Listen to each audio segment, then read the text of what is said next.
पवित्र शास्त्राचे वाचन करण्यापूर्वीची प्रार्थना. हे देवा, तुझा शब्द वाचत असताना आम्हाला तुझी ओळख होऊ दे. तुझे प्रेम व तुझे स्मरण रोजच्या जीवनात होण्यासाठी तू आम्हाला मदत कर. तुझा पवित्र शब्द आमच्या जीवनासाठी कशा प्रकारे लागू करावा याची समज दे. हे पवित्र आत्म्या आमच्यातील अज्ञान दूर कर. आमच्या कुटुंबात आणि या जगात हा पवित्र शब्द वाचत असताना तुझ्याविषयी, इतरांविषयी आमच्या हृदयात प्रेम प्रज्वलित कर. आमेन.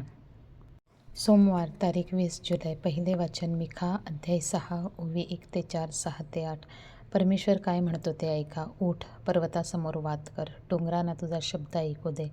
पर्वतांनो, परमेश्वराचा वाद ऐका, पृथ्वीच्या अचल पायानं तुम्हीही ऐका. परमेश्वराचा त्याच्या लोकांबरोबर वाद आहे, तो इस्रायलाबरोबर वाद करणार आहे. हे माझ्या प्रजे, मी तुझे काय केले? मी तुला कशाने कंटाळविले?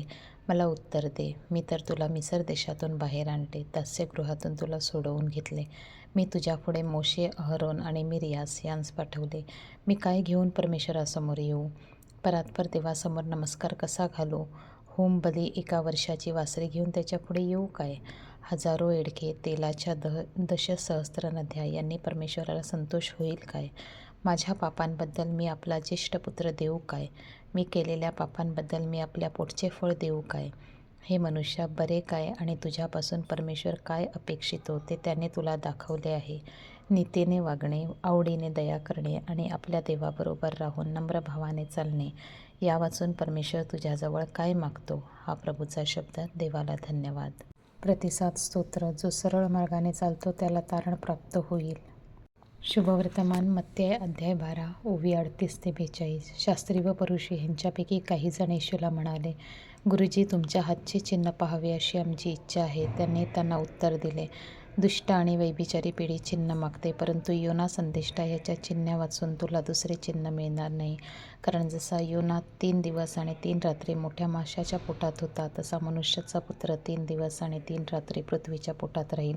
निनवेचे लोक न्यायकाळी ह्या पिढीबरोबर उभे राहून हिला दोष ठरवतील, कारण त्यांनी योनाच्या उपदेशावरून पश्चाताप केला. आणि पहा, योनापेक्षा थोर असा एक येथे आहे.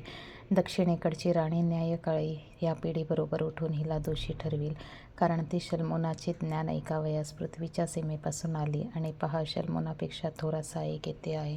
प्रभूचे शुभवर्तमान. हे ख्रिस्ता, तुझी स्तुती असो. चिंतन. येशूला स्वीकारा. निनवे शहर एका शक्तिशाली अशूर साम्राज्याची राजधानी होती. तेथील लोक दुष्टपणा, क्रूरता आणि दुष्कृत्यांसाठी प्रसिद्ध होते. असे असतानाही योना संदेष्टाने जेव्हा परमेश्वराचा संदेश या लोकांना सांगितला, निनवेच्या लोकांनी ताबडतोब पश्चाताप केला. तसेच दक्षिणेकडील राणीने शल्मोनाचे ज्ञान ऐकण्यासाठी दूरवरचा प्रवास केला. आजच्या शुभवर्तमानात या परराष्ट्रीयांचे येशू कौतुक करतो, कारण त्यांनी देवाबद्दलचे सत्य स्वीकारले होते, परंतु शास्त्री आणि परुषी यांनी सत्य स्वीकारले नव्हते.